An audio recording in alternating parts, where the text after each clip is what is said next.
He had everything in his hands. A penthouse that touched the skyline, sneakers flown in from Milan before they ever hit the shelves, vacations on islands most people would never find on a map. His last name unlocked opportunities like a universal pass. But inside, he was crumbling, failing every exam, drowning in a silence no one cared to break. Everyone had given up on him. Teachers, classmates, even his own father. Until one day, in the quietest corner of the school, a custodian, a black woman nobody ever noticed, spoke words that struck harder than any lecture. He thought she was just polishing the floor. He had no idea she was about to polish away everything he thought he knew. Her name was Angela Moore. His was Nathaniel Cross, the only son of Richard Cross, a finance tycoon whose face appeared in Fortune magazine with the turning of every season. Nathaniel had grown up with chauffeurs waiting at the curb, chefs plating meals fit for five-star hotels, and birthday parties where the guest list read like a red carpet premiere. Yet, with all that abundance, he lacked the one thing he could never inherit: a purpose. At 17, Nathaniel walked the shining halls of one of New York's most exclusive prep schools. Not because he earned it, but because the Cross name acted like a skeleton key. No entrance exams, no interviews, just a wire transfer and a reputation that spoke louder than any grade. And still, behind the marble corridors lined with portraits of powerful alumni, Nathaniel was known for only three things: his arrogance, his designer labels, and his spectacular failures. At 17, Nathaniel walked the halls as if they belonged to him. The lockers were polished like mirrors, the chandeliers in the main lobby glowed as if lit by ambition itself, and every corner whispered the history of families whose wealth stretched back generations. He hadn't fought for his place there. He hadn't studied late into the night or begged for a scholarship. He was there because the Cross name was stitched into the very fabric of the school's donations. The brass plaque in the lobby didn't just list Richard Cross as a benefactor, it practically bowed to him. Nathaniel's reputation followed him like cologne. Students knew him for three things: his arrogance, his immaculate sneakers, and the way teachers bent rules to keep him from failing too spectacularly. His grades were a running joke, whispered in the cafeteria between bites of overpriced lunches. "How low did he score this time?" someone would murmur. And someone else would smirk. "Doesn't matter. His father funds the new science wing." Teachers didn't challenge him. They feared the weight of his father's name more than they believed in the weight of his potential. Even the headmaster once joked, "The Cross endowment is bigger than our library." Everyone laughed. Nathaniel smiled, but the joke sank like lead. At home, things weren't lighter. Richard Cross was a man who had built an empire out of numbers, mergers, and ruthless timing. He didn't believe in excuses, not even from his only son. "You're a disgrace," Richard said one night after another call from the school. His voice was flat, a statement, not an insult. "If you worked for me, I'd fire you." Nathaniel rolled his eyes. "I'm not your employee. I'm your son. You're carrying my name," Richard snapped. "And the world doesn't care if you're my son. Either you become someone, or you'll just be another rich kid with no spine. And I won't carry you." The silence that followed weighed heavier than any punishment. Nathaniel knew his father wasn't bluffing. The next morning, he walked into school with his usual swagger, slipping out of the back seat of a chauffeured SUV. Students stared the way they always did, half with envy, half with contempt. But in the sea of glances that slid off his expensive jacket, one pair of eyes did not look away. Angela Moore's. She was kneeling near the side entrance, scrubbing a stain on the marble tiles with steady, practiced strokes. Her uniform was wrinkled, her shoes plain, but her presence was unshakable. She looked up just once, calm, unafraid, and then went back to her work. To Nathaniel, she was invisible. Just another shadow in the background of his life. A blur of labor he had never been asked to notice. Not yet. The school began to close in on him. Tests piled higher, grades sank lower. The luxury of indifference, once his armor, was wearing thin. Every red mark on a page was a bruise on his pride, every whispered laugh in the hallway, a reminder that money couldn't buy comprehension. And then came the blow his arrogance wasn't ready for. His father cut off his credit cards. The sleek SUV with tinted windows disappeared. No more drivers waiting at the curb, no more late-night food deliveries that cost more than a teacher's salary. Instead, Nathaniel boarded the school bus like everyone else. For the first time in his life, the ride smelled of sweat and cheap perfume, of lives that didn't orbit around him. That morning, dragging his feet through the corridor, he passed the side entrance. Angela Moore was there, humming softly while she worked, the faint sound of gospel leaking from her battered old radio. Her hands moved with a rhythm that seemed older than the building itself. Scrub, rinse, repeat. Nathaniel caught fragments of her words. She wasn't talking to anyone. She was reciting. The only true wisdom is knowing you know nothing. He froze mid-step.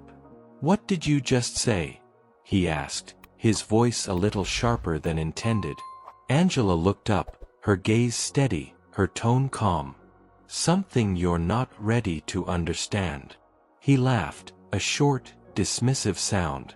You quoting philosophers while you mop the floor? She wrung the cloth, unfazed.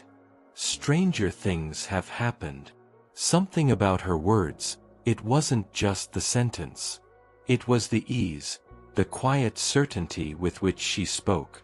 It lodged itself in his chest like a splinter.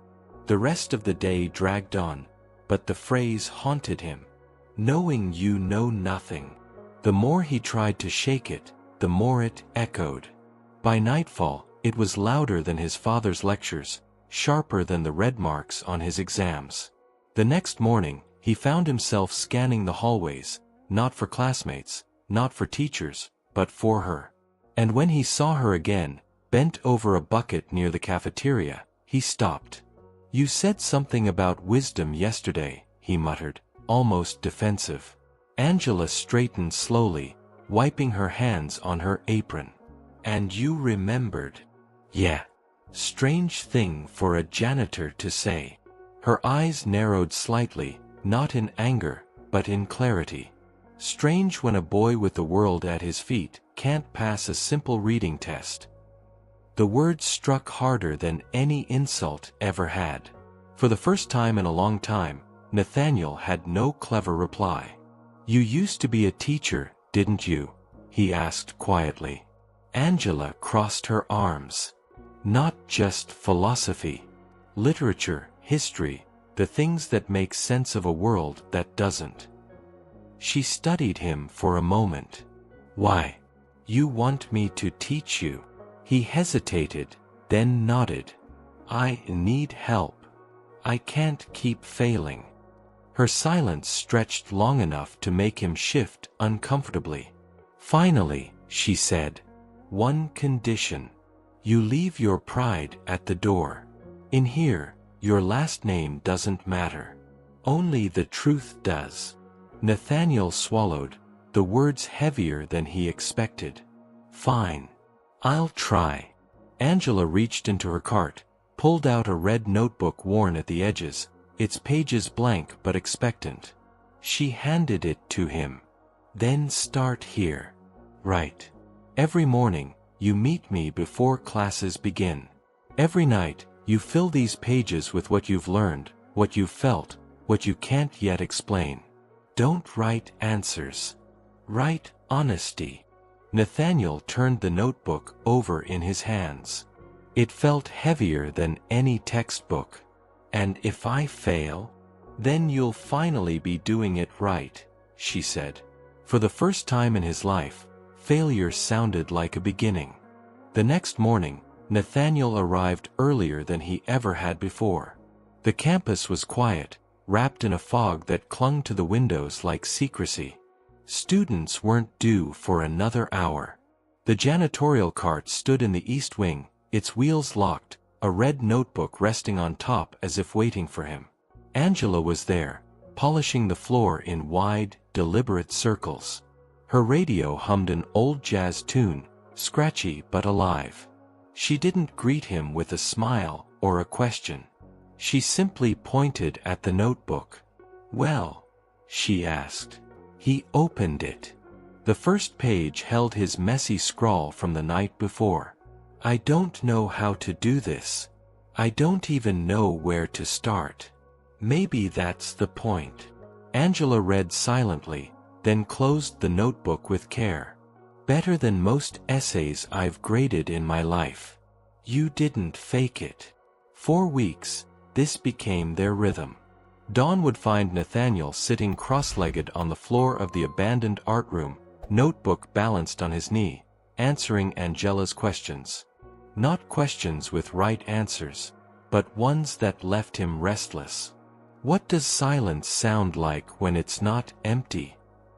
Why do you think the bravest characters never raise their voices? Can you name the difference between power and truth? At night, the notebook filled with fragments, anger at his father, fear of never being more than a surname, the ache of realizing how much he had ignored. His handwriting grew steadier, his words sharper. Angela never lectured. She provoked. She circled sentences with red ink, scrawled in the margins, "Pretty but hollow. Try again." Or, "You're defending yourself here, not thinking. Rewrite." One afternoon, Nathaniel sat in the cafeteria, notebook open, pen moving fast. 2 boys walked by, laughing. Josh Miller, the football captain, sneered. Writing love letters to the janitor now? The cafeteria burst with quiet snickers. Nathaniel's jaw clenched, ready to snap back, but Angela appeared behind him, calm as stone. She rested a hand on his shoulder and whispered, "You don't measure depth with a shallow ruler." The words disarmed him. The laughter faded, meaningless against the weight of her voice. Soon, others noticed. A quiet girl named Camila Torres, always sitting alone at lunch, asked Nathaniel what he was writing. Instead of shrugging her off, he handed her a page. She read silently, then nodded once. "That's real." The next morning, Camila joined them. Then another student. Then 2 more. The abandoned art room, once filled with dust and silence, began to breathe again. Angela didn't chase them away. She welcomed them with the same condition: leave your pride at the door. The world measures you by numbers and names. In here, we measure by honesty. They read Baldwin and Morrison, scribbled reflections, debated late into the evening. Words once ignored became weapons, shields, lanterns in the dark. Nathaniel found himself changed. He wasn't just writing about literature anymore. He was writing about injustice, how rules were bent for some, how silence was forced on others, how the school's marble halls gleamed with the money of men like his father, while the voices of people like Angela were scrubbed out like stains. The notebook filled quickly. Not with answers. With fire. It couldn't stay hidden forever. One rainy afternoon, Angela was called into the vice principal's office. The fluorescent lights buzzed above as Mrs. Whitmore folded her hands across the desk, her smile polite but sharp as glass. "Ms. Moore, there have been concerns," she began. "Parents are asking why their children are spending time with staff members outside of official hours, especially in restricted areas of the school." Angela's voice was steady. "They're learning." "You're not a certified instructor here," Whitmore replied smoothly. "You're support staff. Teaching is not part of your job description." Angela held her gaze. Saving a child's life isn't either. But I do it anyway. Whitmore's smile cracked for half a second before hardening again. I'll be clear. This is unorthodox. It could compromise the school's reputation, and reputations are very expensive to maintain. If you continue, we may have to reconsider your position here. Angela left the office without arguing further, but her back was straighter than when she entered. The next day, Nathaniel noticed her silence. She cleaned the floor as always, but the music from her old radio was off. They told you to stop, didn't they? He asked. She nodded. Systems don't attack what's broken. They attack what's working. His fists clenched. Then I'll go to the board. To my father. I'll make them listen. Not yet, Angela interrupted, firm. If you use your father's name, it's still his voice. Not yours. You need to stand on your own first. The words stung because they were true. That night, Richard Cross was already waiting when Nathaniel came home. A folder sat on the table, his latest academic report.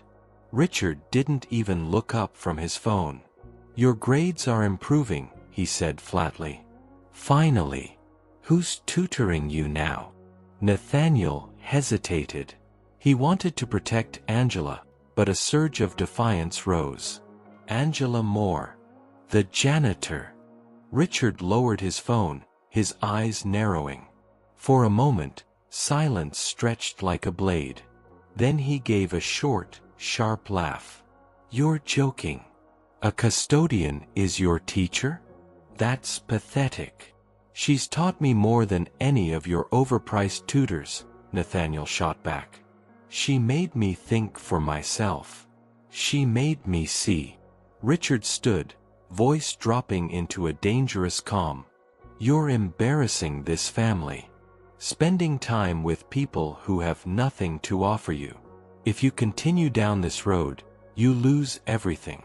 No car. No money. No inheritance. Nothing. Nathaniel's throat burned, but he forced the words out anyway. Maybe I need to lose everything to find out who I really am. The room went still. Richard's jaw tightened. Pack your things, he said finally. You're on your own. Nathaniel didn't answer. For the first time, he didn't feel like a son being punished. He felt like a man drawing a line. It happened without warning. One morning, the East Wing was empty. No cart. No radio. No hum of gospel drifting through the tiled corridors. Only silence. By noon, Nathaniel found out the truth. Angela Moore had been dismissed. Early. No notice. Escorted off the property with nothing but her coat and the battered radio she carried like a companion. The official announcement said there had been budget cuts in custodial services. Everyone knew better. Whispers traveled fast. Parents complained, the administration tightened its grip, and Angela, who had been more teacher than janitor, was gone. Nathaniel wandered the hallways like a ghost. His grades began to slip again, not because he didn't know the material, but because the fire had gone out. The red notebook sat heavy in his bag, its pages half-filled and restless, begging for more. But without her eyes on the words, without her questions scribbled in red ink, writing felt like shouting into a void. The abandoned art room, once alive with debate and laughter, was silent again. The chairs collected dust, the air smelled of neglect. The students who had gathered there, Camila, the quiet ones, the overlooked, looked to Nathaniel, waiting. But he had no words. At home, Richard barely spoke to him. Silence had become their only language. Every time Nathaniel looked at his father, he saw not discipline, but dismissal. And then, as if the universe wanted to test him further, the announcement came. Senior speech contest. Theme: what does it mean to win in life? The posters plastered across the school promised scholarships, recommendations, recognition. For most students, it was just another hurdle before graduation. For Nathaniel, it felt like something else, a battlefield. He sat alone in the cafeteria that night, the notebook open, hands trembling. He could almost hear Angela's voice in his ear. "Don't write answers. Write honesty." So he wrote, in heavy strokes that tore the page. Not for grades. Not for applause. For truth. The next morning, he carried the notebook like a weapon. His classmates whispered when they saw him. Teachers watched him differently, unsure what to expect. Even Josh Miller muttered, "He's lost it," under his breath. But Nathaniel didn't care. For the first time, fear was no longer in charge. Angela was gone. The art room was empty. His father had turned his back. But the words were still here. And he was ready to make them roar. The auditorium was packed. Rows of parents in tailored suits, students in pressed uniforms, teachers shifting nervously in their seats. At the back, the hall of donors gleamed, names etched in gold above everyone's heads like silent judges. Nathaniel stood behind the curtain, gripping the red notebook so tightly his knuckles turned white. His name was called. He stepped out. No designer jacket this time. No chauffeured swagger. Just a plain shirt, dark jeans, and a notebook that carried every word he wasn't supposed to say. He let the silence breathe before speaking. "My name is Nathaniel Cross. Some of you know me as the boy who wasted every chance. The one who thought a last name was enough. The one who failed over and over, while everyone waited for me to either disappear or inherit an empire." A few chuckles rippled, quickly stifled. Nathaniel kept going. "They say I had everything. But I didn't have the one thing that mattered. Someone who believed I was more than a surname."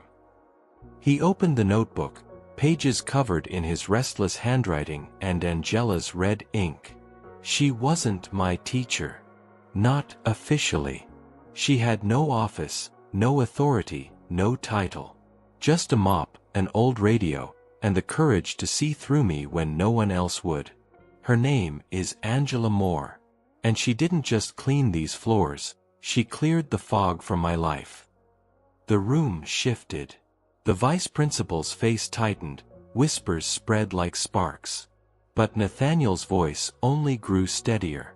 "She taught me James Baldwin before I could finish a textbook. She made me ask questions no tutor dared. She told me to leave my pride at the door and walk in with my soul. And because of her, I finally understood something no grade could measure. Real learning is transformation." He closed the notebook and pressed it against his chest. So what does it mean to win in life? He scanned the room, his eyes landing for a split second on his father, seated in the front row, jaw clenched. It means honoring the people this system tries to erase. It means using every privilege I didn't earn to fight for those who were never allowed to be seen. It means saying her name, so none of you can forget it. His voice softened, but the silence that followed was thunderous. "Angela Moore." The words hung in the air, unmovable. For a moment, no one clapped. Then a single hand, hesitant. Another followed. Soon the entire hall was on its feet, applause crashing like waves against marble walls. Some teachers wiped tears. Even students who once mocked him shouted his name. At the very back of the room, almost hidden, stood a woman in a simple cardigan, scarf wrapped around her hair, eyes shining. She wiped a tear, smiled, and nodded once. "Angela." She had come back, quietly, only to watch him rise. Nathaniel met her gaze across the sea of faces, and for the first time in his life, the weight of his name felt lighter than the truth he carried. The video spread faster than anyone expected. "Son of billionaire honors janitor in graduation speech." Headlines traveled from local papers to national news. Clips appeared on morning shows, blogs, and even late-night comedy segments. For the first time, Nathaniel's name wasn't trending for scandals or failures, but for something real. The school tried to downplay it, calling Angela's influence an unconventional mentorship. But the truth had already escaped the walls. Invitations came to speak at community colleges, to lead workshops, to share her story. Angela Moore, once invisible, was being asked to stand in the front of classrooms again. For Nathaniel, the offers came too. Ivy League schools waved letters in his direction, eager to showcase the reformed heir. He declined them all. Instead, he chose a small college focused on social justice and education. When asked why, he said simply, "Because I want to learn the way she taught me. And I want to build a place where nobody has to beg to be seen." Weeks later, he stood on the front porch of Angela's modest apartment, diploma in one hand, an envelope in the other. She opened the door, surprised but calm, her cardigan sleeves rolled to the elbows. "You didn't have to come all the way here," she said. "I did." He handed her the envelope. Inside was his diploma, his college acceptance, and a handwritten proposal. "I want to start something," he said. "A center. A place where kids can learn the way you taught me, honestly, deeply, without shame. I want to call it the Moore Institute. But only if you'll build it with me." Angela read the words slowly. Her eyes watered, but her voice was steady. "Why me?" "Because everything I am now began with you," he answered. She folded the letter carefully, looked up, and whispered, "Then we'll do it together." Months later, the Moore Institute opened in a renovated community center. The walls once cracked with neglect now held shelves of books. Tables filled with notebooks. Circles of students, some wealthy, some forgotten, gathered to write, debate, and listen.